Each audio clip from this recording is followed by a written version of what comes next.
नमस्कार बंधुरा आमी प्रदीप मंडल स्टार्टअप कन्साल्टेंट बिजनेस कोच बंधुरा आज आमरा जे विषय निये कथा बोलबो ता हलो एनजिओ रेजिस्ट्रेशन निये अनेक एनजिओ बंधुरा आमादेर कल करे एबं मेसेज करे जानते चान जे सर आमी तो एनजिओ रेजिस्ट्रेशन करब एबं एनजिओ के तो आमरा जानी जे सोसाइटी एक्ट करेও एनजिओ रेजिस्ट्रेशन करा जाय बा ट्रास्ट करेও एनजिओ रेजिस्ट्रेशन करा जाय बा सेक्शन 8 करेও एनजिओ रेजिस्ट्रेशन करा जाय। आज के आमादेर এই ভিডিওতে আলোচনা করব যে एनजिओ के सोसाइटी बा ट्रास्ट एक्टे रेजिस्ट्रेशन ना करे केन सेक्शन 8 करे रेजिस्ट्रेशन करा उचित। तो विस्तारित जानते भिडियोटी शेष पर्यन्त देखुन। तो प्रथमेই आलोचना करब जे आमरा जखन एनजिओ रेजिस्ट्रेशन करी तो रेजिस्ट्रेशन करार जोन्नो आमरा कि करी फैमिली मेम्बर बा धरुन आमादेर कोनो पार्टनारके निये आमरा एई समस्त रेजिस्ट्रेशनगुलो करी येस आर नो। तो जखन आमरा कोनो पार्टनार निये रेजिस्ट्रेशन करछि बा आमादेर जेई समस्त फैमिली मेम्बर थाकছে आमरा कोनोदिनই किन्तु सारा लाइफ बेঁচে থাকবো ना। आमरा तो सारा लाइफ बेঁচে থাকবো ना, आमादेर परेर जेनारेशनও किन्तु आसবে। तो এই সিচুয়েশনে যদি বলাই যায় যে আমরা যখন সারা লাইফ বেঁচে থাকবো না তার মানে আলটিমেটলি আমাদের মেম্বার চেঞ্জ করতে হচ্ছে। তো যখন আমি মেম্বার চেঞ্জ করব সেই সময় গিয়ে কিন্তু আমাদের প্র্যাকটিক্যালি কিছু প্রবলেম ক্রিয়েট হচ্ছে। কীরকম প্রবলেম হচ্ছে যে দেখা যাচ্ছে যখন আপনি সোসাইটি করে রান করছেন বা ট্রাস্ট করে রান করছেন তখন আপনার যে মেম্বার দিয়ে আপনি রেজিস্ট্রেশন করেছেন সেই মেম্বারদেরকে কোনো রকমভাবেই কিন্তু আপনি আর চেঞ্জ করতে পারছেন না। প্র্যাকটিক্যালি যদি দেখা যায় আপনার এইরকম অনেক এনজিওর থেকে আপনি দেখে নেবেন যে তাদের ম্যানেজমেন্টের প্রবলেম কিন্তু সারা জীবনই থেকে গেছে। তারা কি করেছেন, তারা নর্মালি বোর্ড রেজুলেশন করে কিছু মেম্বার চেঞ্জ করে তারা কন্টিনিউ কাজ করছেন, কিন্তু সেটা তো কোনো পার্মানেন্ট সমাধান নয়। আপনার প্রপারলি যেই সমস্ত লিগাল ডকুমেন্ট থাকছে সেই ডকুমেন্টে পার্মানেন্টলির নাম কিন্তু আপনার বাদ দেওয়া চাই এবং নতুন যেই মেম্বারকে আপনি অ্যাড করতে চাইছেন সেই মেম্বারের নাম কিন্তু পার্মানেন্টলি থাকা চাই। এই জায়গাতে গিয়ে কিন্তু ম্যাক্সিমাম প্রবলেম হচ্ছে। যদি সোসাইটি করে করেন সেখানে বাইলেও আপনাকে চেঞ্জ করতে হচ্ছে, যদি আপনি ট্রাস্ট করে রেজিস্ট্রেশন করেন সেই ট্রাস্টের ডিড আর কোনো রকমভাবে চেঞ্জ করা যাচ্ছে না, আলাদা করে আপনাকে অ্যামেন্ডমেন্ট করতে হচ্ছে। কিন্তু যখন আপনি সেকশন 8 করে রেজিস্ট্রেশন করবেন এখানে কিন্তু খুব ইজিলি আপনি চাইলে যে কোনো মেম্বারকে বাদ দিয়ে দিতে পারছেন। অর্থাৎ দেখা আছে আমরা যখন কোম্পানি একটা রেজিস্ট্রেশন করছি অর্থাৎ সেকশন 8 কে কি একটা রেজিস্ট্রেশন করা যায় যে ইন্ডিয়ান কোম্পানিজ অ্যাক্ট 2013 একটা রেজিস্ট্রেশন করা যায়, অর্থাৎ কোম্পানি রুলসে রেজিস্ট্রেশন করা যায়। তো যখন আমরা কোম্পানি রুলসে আমরা রেজিস্ট্রেশন করছি সেই সময় প্রপার আমাদের কাছে কিছু বেনিফিট থাকছে। কি বেনিফিট থাকছে যে আমি যখন রেজিস্ট্রেশন করব তখন আমরা জানি মিনিমাম 2 জন ডিরেক্টরদের রেজিস্ট্রেশন করে নিতে পারি বা ম্যাক্সিমাম 3 জন দিয়ে আমি রেজিস্ট্রেশন করে নিচ্ছি এবং অ্যাট এ টাইম এরপরে কিছু কাজ থাকে যেমন এডিট 1 বা আইএনসি 20 থাকে। এইগুলো করার পর আমরা ম্যাক্সিমাম 15 জন পর্যন্ত কিন্তু মেম্বার বা ডিরেক্টর এখানে আমি অ্যাড করতে পারছি। অর্থাৎ আমি যদি সহজ ভাষায় বলি যে দেখাচ্ছে আমরা সারা লাইফ বেঁচে থাকবো না, আমাদের পরে কেউ না কেউ আসবে, অর্থাৎ আমাদের পরের জেনারেশনকেও এই অর্গানাইজেশন চালিয়ে নিয়ে যেতে হবে। তো সেই সময় তার নামও তো এই অর্গানাইজেশনে থাকা উচিত।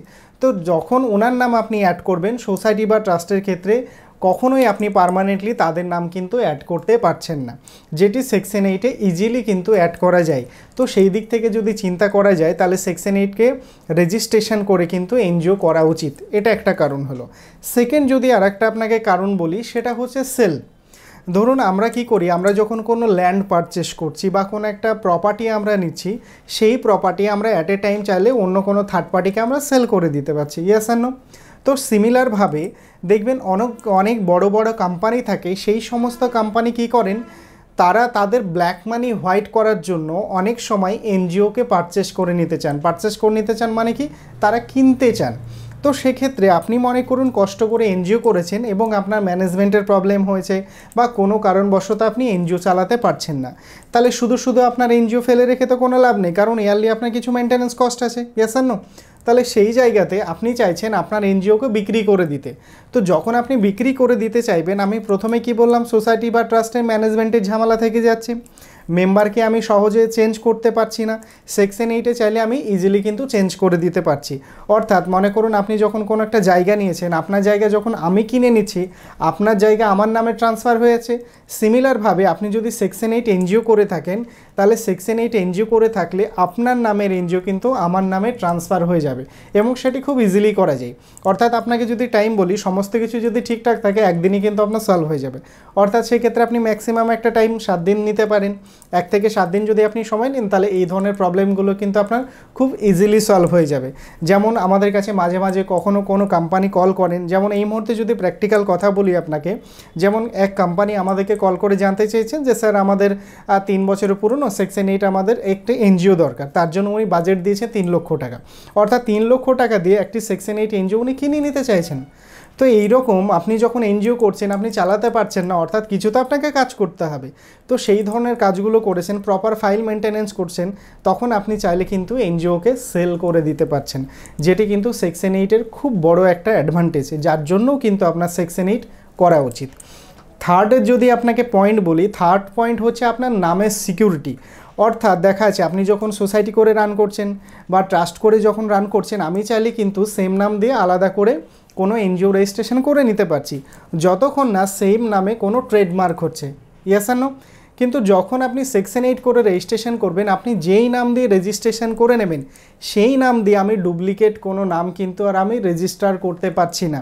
অর্থাৎ মনে করুন আপনি ট্রাস্ট করে করেছেন, হয়তো আপনি করলেন গুগলি মার্ট ফাউন্ডেশন, আপনি ট্রাস্ট অ্যাক্টে রেজিস্ট্রেশন করেছেন, আমি চাইলে কিন্তু গুগলি মার্ট ফাউন্ডেশন আমি সিমিলার আবার ট্রাস্ট অ্যাক্টে রেজিস্ট্রেশন করে নিতে পারি, কারণ ট্রাস্ট হচ্ছে সম্পূর্ণ অফলাইন রেকর্ড।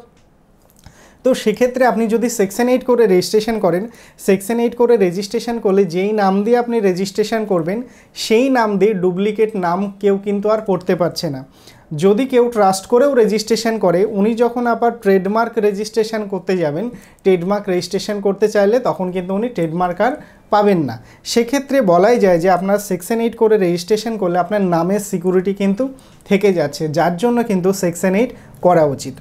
নেক্সট যদি আপনাকে পয়েন্ট বলা হয়, নেক্সট পয়েন্ট হচ্ছে সিএসআর ফান্ড। আমরা জানি যে এনজিও করলে আমরা সারা জীবন আমাদের পকেট থেকে আমরা খরচ কিন্তু চালাতে পারবো না, কারণ আলটিমেটলি তো আমাকে সমাজ সেবা করতে হবে। তো যখন আমি সোশ্যাল ওয়ার্ক অ্যাক্টিভিটি করব, তখন আমার কিছু ফান্ড দরকার, এবং আমরা জানি যে এনজিও একটি সিএসআর ফান্ড পাই। সিএসআর ফান্ড কি, যেই সমস্ত কোম্পানি ইয়ারলি 5 কোটি টাকা প্রফিট করে, সেই সমস্ত কোম্পানিকে তাদের প্রফিটে 2% সমাজসেবার জন্য খরচ করতে হয়, তাহলে সেই 2% হয় আপনাকে নতুবা অন্য কোনো এনজিওকে ডোনেশন করতেই হচ্ছে। তো এই ধরনের ডোনেশনগুলো কিন্তু ম্যাক্সিমাম আপনার সেকশন 8 এনজিওগুলো পাচ্ছে। সেকশন 8 এনজিওগুলো কেন পাচ্ছে? কারণ কোম্পানি কোথা থেকে রেজিস্টার্ড হয়? মিনিস্ট্রি অফ কর্পোরেট অ্যাফেয়ার্স থেকে, অর্থাৎ এমসিএ থেকে।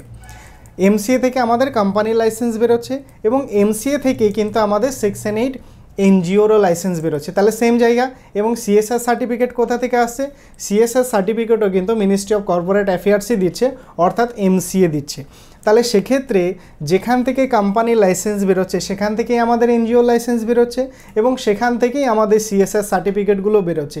তাহলে সেখানে প্রপার ডেটা থাকছে, সেই ডেটার এগেনস্টে কিন্তু ম্যাক্সিমাম সিএসআর ফান্ডগুলো কিন্তু সেকশন 8-এর দিকেই ম্যাক্সিমাম যাচ্ছে। এটা প্র্যাকটিক্যালি বলছি, এমনটা নয় যে আপনি সোসাইটি করলে পাবেন না, এমনটা নয় যে আপনি ট্রাস্ট করলে পাবেন না, তবে ম্যাক্সিমাম যেটা চলে যাচ্ছে সেটা কিন্তু সেকশন 8-এর দিকেই চলে যাচ্ছে, যার জন্য কিন্তু আমাদের সেকশন 8 অবশ্যই করা উচিত। নেক্সট যদি আপনাকে পয়েন্ট বলি, সেটা হচ্ছে এফসিআরএ। এফসিআরএ মানে কি জানি যে আমাদের ফরেন থেকে কিছু ডোনেশন নিতে হবে। তো যখন আমরা ফরেন থেকে ডোনেশন নেব, ফরেন থেকে ডোনেশন নিলে যারা ফরেনার থাকবে, যারা আমাদের ডোনেশন দিতে চাইছেন, তারা তো গুগলে গিয়ে সার্চ করে দেখবেন বা আমাদের কোম্পানির ডেটা ট্র্যাক করবেন। তো সেই সমস্ত ইনফরমেশান কিন্তু শুধুমাত্র সেকশন 8-এর ক্ষেত্রে গুগলে অ্যাভেলেবেল থাকে।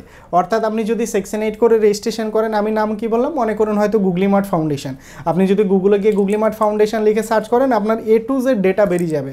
আপনি কবে রেজিস্ট্রেশন করেছেন, আপনার রেজিস্ট্রেশন অ্যাড্রেস কোথায় রয়েছে, আপনার কত বছর হলো, আপনি আগের বছর অ্যানুয়াল কমপ্লায়েন্স করেছেন কিনা, আপনার ডিরেক্টর কে কে রয়েছেন, আপনার proper A to Z data কিন্তু থার্ড পার্টি পোর্টাল থেকে কিন্তু দেখা যাচ্ছে, এবং কেউ চাইলে গভর্নমেন্টের পোর্টাল থেকেও চেক করতে পারে। তাহলে সেক্ষেত্রে আপনার কোম্পানির যে ডেটাগুলো থাকছে বা আপনার এনজিওর যে ডেটাগুলো থাকছে, সেটা সহজেই কিন্তু অ্যাক্সেস করা যাচ্ছে। তো যেখানে আপনাকে খুব ইজিলি অ্যাক্সেস করা যায়, সেখানে ট্রাস্ট বেশি করা যায়, যেটা ধরুন সোসাইটি বা ট্রাস্টের ক্ষেত্রে করা যাচ্ছে না। তো সেক্ষেত্রে যেহেতু আপনাকে খুব সহজেই ইজিলি ট্র্যাক করা যাচ্ছে, ইজিলি অ্যাক্সেস করা যাচ্ছে, তো সেক্ষেত্রে ফরেন থেকে ডোনেশনও কিন্তু ম্যাক্সিমাম পাওয়া যায়। সেটা কাদের ক্ষেত্রে পাওয়া যায়? এফসিআরএ ফান্ডগুলো, সেটা হচ্ছে সেকশন 8-এর ক্ষেত্রে পাওয়া যায়। তো সেই দিক থেকে যদি আপনার দেখা যায়, এই জন্যও কিন্তু আপনার সেকশন 8 এনজিওগুলো করা উচিত। নেক্সট যে পয়েন্ট নিয়ে কথা বলবো, অনেকে এনজিও বন্ধুরা আমাদের কল করে এবং মেসেজ করে জানতে চান যে স্যার আমরা তো এনজিও রেজিস্ট্রেশন করেছি, কিন্তু আমাদের ডকুমেন্টগুলো হারিয়ে গেছে, বা আমাদের কাছে শুধুমাত্র অডিট রয়েছে, বা আমাদের কাছে শুধুমাত্র আপনার রেজিস্ট্রেশন সার্টিফিকেট রয়েছে। এক্ষেত্রে পুরনো ডকুমেন্টগুলো আমরা কিভাবে রিকভারি করব। সেক্ষেত্রে আপনি সোসাইটি বা ট্রাস্টের ক্ষেত্রে রিকভারি যদি কথা বলি, খুব ইজিলি কিন্তু আপনি রিকভারি করতে পারবেন না, তার প্রসেস কিন্তু অনেক লেন্দি। এটি যদি আপনার সেকশন 8 হয়, তাহলে সেকশন 8-এর ক্ষেত্রে আপনি যে কোনো ডকুমেন্ট কিন্তু এমসিএ পোর্টাল থেকে ডাউনলোড করে নিতে পারেন, শুধুমাত্র প্যান কার্ড এবং ট্যান কার্ড বাদে। প্যান কার্ড এবং ট্যান কার্ড বাদে আপনি চাইলে এমসিএ থেকে সমস্ত ডকুমেন্ট আপনি বের করে নিতে পারেন। সেটা ইনকর্পোরেশন সার্টিফিকেট হতে পারে, লাস্ট ইয়ারের আপনার ব্যালেন্স শিট হতে পারে, আপনার 50 বছরের পুরনো ব্যালেন্স শিট হতে পারে, বা কাকে আপনি চেঞ্জ করেছেন, নেক্সট কী কাজ করেছেন। অর্থাৎ এমন কোনো কাজ নেই যেই সমস্ত কাজের ডেটাগুলো আপনি এমসিএ থেকে ডাউনলোড করতে পারবেন না। সেক্ষেত্রে কি হচ্ছে যে আপনার যে সমস্ত ডকুমেন্টগুলো রয়েছে সেটি যদি আপনার হারিয়েও যায়, তাহলে এনি টাইম আপনি যে কোনো সময় সেগুলো রিকভারি করতে পারছেন। এবং আপনার যদি মনে হয় যে আমি সেকশন 8 করে রান করতে পারছি না, সেটি আমি ক্লোজ করে দেব, চাইলে সেটি কিন্তু আপনি ক্লোজও করে দিতে পারেন। এবং সেকশন 8-এর ক্ষেত্রে যদি আপনাকে সহজ ভাষায় বলা হয় যে এমন কোনো প্রবলেম নেই যেটি আপনি সেকশন 8-এ সলভ করতে পারবেন না। এবং এমসিএ পোর্টাল যদি সমস্ত কিছু ঠিকঠাক থাকে, আপনার যে কোনো প্রবলেমের সমাধান কিন্তু আপনি একদিনে সলভ করতে পারেন, যেটি সোসাইটি বা ট্রাস্টের ক্ষেত্রে ইজিলি সলভ করা যায় না। অর্থাৎ আপনার চিন্তাধারা যদি লং টাইম থাকে এবং ইন ফিউচার নিয়ে যদি আপনি প্ল্যান করে থাকেন, তাহলে অবভিয়াসলি আপনাকে বলবো যে সোসাইটি ট্রাস্ট না করে আপনি সেকশন 8 করে এনজিও রেজিস্ট্রেশন করতে পারেন। তাতে কি হবে, আপনার যে অর্গানাইজেশন রয়েছে সেই অর্গানাইজেশনে আপনার কিন্তু ট্রান্সপারেন্সি থাকবে। অর্থাৎ এমন কোনো প্রবলেম থাকবে না যেটি আপনি সলভ করতে পারবেন না। যে কোনো প্রবলেম কিন্তু আপনি সেকশন 8-এ সলভ করতে পারবেন, যেটি সোসাইটি বা ট্রাস্টের ক্ষেত্রে করা যায় না। নেক্সট যদি আপনার পয়েন্ট বলা হয়, আপনি যখন সোসাইটি রেজিস্ট্রেশন করবেন বা ট্রাস্ট রেজিস্ট্রেশন করবেন বা সেকশন 8 করে এনজিও রেজিস্ট্রেশন করবেন, তো আপনার যে মেমোরান্ডাম থাকবে বা যে ট্রাস্টের ডিড থাকবে বা যে বাইলো থাকবে, সেখানে অনেক কিছু আপনার পারমিশন থাকবে। এবার আমরা তো সমস্ত বিষয় নিয়ে কাজ করি না, আমরা স্পেসিফিক কোনো না কোনো অবজেক্ট নিয়ে কাজ করি।